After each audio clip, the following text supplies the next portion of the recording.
In today's video, I'm going to teach you how to see impressions on Meta Business Suite. If you want to track how your content is performing, checking impressions is a great place to start. Impressions tell you how many times your content has been shown to people, which can help you understand visibility and overall reach across your posts. In Meta Business Suite, this information is easy to find once you know exactly where to look. To begin, open Meta Business Suite and go to the main dashboard. From the menu, click on Insights. This section is where Meta groups together performance data and analytics for your business content.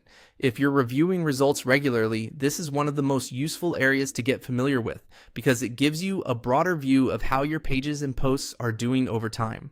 Once you're inside Insights, click on Content. This takes you to the area that focuses specifically on the performance of the content you've published. Here, you'll typically see a list of posts, along with different performance metrics that help you evaluate how each piece of content is doing. This is especially helpful if you're comparing multiple posts or trying to identify which types of content are getting the most visibility.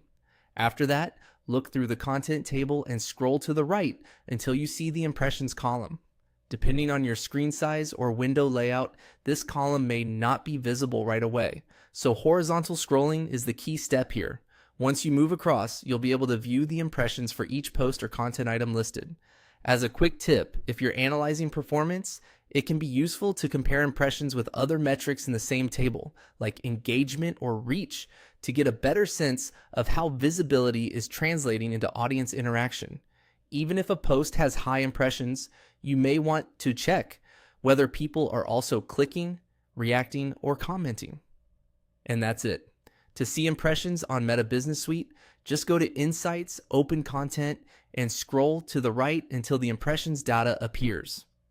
Once you know where that column lives, it becomes much faster to review your content performance whenever you need it. Thanks for watching, and I hope this helped you quickly find your impressions inside Meta Business Suite.